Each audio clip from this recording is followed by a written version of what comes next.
नमस्कार.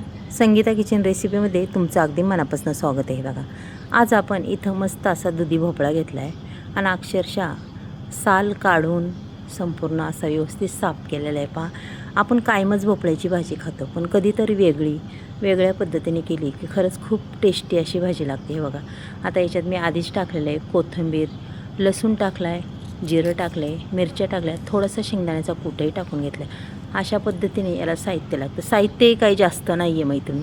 मग पहा, थोड्याच मसाल्यामध्ये आपली भाजी आज भोपळ्याची अक्षरशः अप्रतिम अशी होती.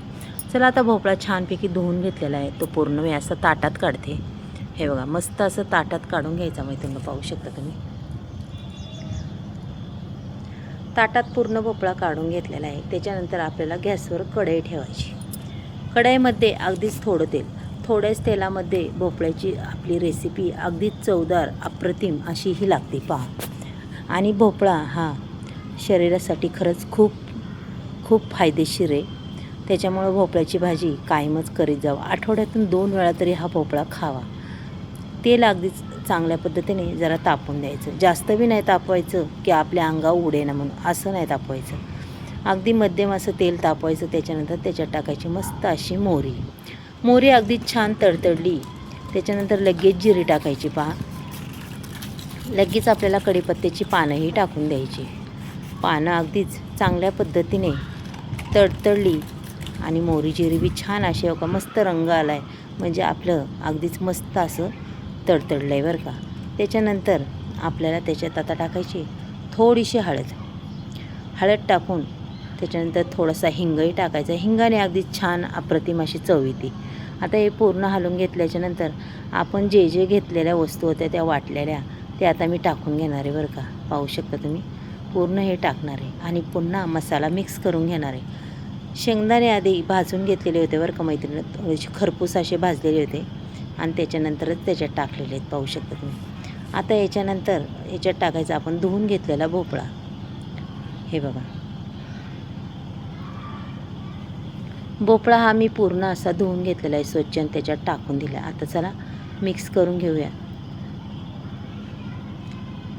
अगदीच आपण शेंगदाण्याची आमटी कशी करतो, कशी खातो, कशी लागते, अगदी तसाच हा भोपळा लागतो. काही फरक नाही पडत, काही त्याच्यात फरकच जाणवणार नाही. पण हा भोपळा खरंच म्हणतात ना, BP, शुगर याला खूप चांगला असतो भोपळा. आणि डाएटवाल्यांनासुद्धा हा दुधी भोपळा खरंच खूप म्हणजे खूप शरीरासाठी खूप आयुर्वेदिक असतो. त्याच्यामुळे ही भोपळ्याची भाजी नक्कीच आठवड्यातून 2 वेळा करीत जा. चला, आता पूर्ण भोपळा आपला मिक्स करून झालेला आहे इथं. त्याच्यानंतर आपल्याला असा मिक्स भोपळा केल्याच्यानंतर पहा, आपल्याला त्याच्यात टाकायचे पाणी. हे बघा, आता मिक्सरचा बाऊल मी हिसळून घेतलेला आहे, तो तसंच ओतणार आहे बरं का. हे बघा, एवढंच पाणी टाकणार आहे, जास्त नाही टाकणार आहे आणि आपली ही भाजी अक्षरशः 5 मिनटात तयार होते. चला, आता याच्यावर 1 मिनटं झाकण ठेवूया आणि मैत्रिणी, झाकण मी पुन्हा काढणार आहे बरं का. कारण की झाकण 5च मिनटं ठेवून पुन्हा काढणार आहे, कारण की त्याला उकळी आली की ते उतू जाऊ शकते. बघा, छान असं उकळलं आहे मैत्रिणी, पाहू शकता. आणि मस्तपैकी त्याला शिजते. आता याच्यावर काय आपल्याला झाकण ठेवायचं नाही आहे, असाच हा भोपळा शिजून द्यायचा आहे बरं का.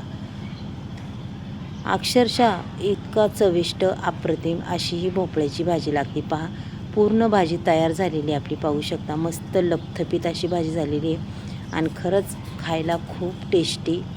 कधीही तुम्ही कंटाळणारच नाही अशी भोपळ्याची भाजी खायला. चला मैत्रिणींनो, आवडला असेल तर नक्कीच सांगा. बाय.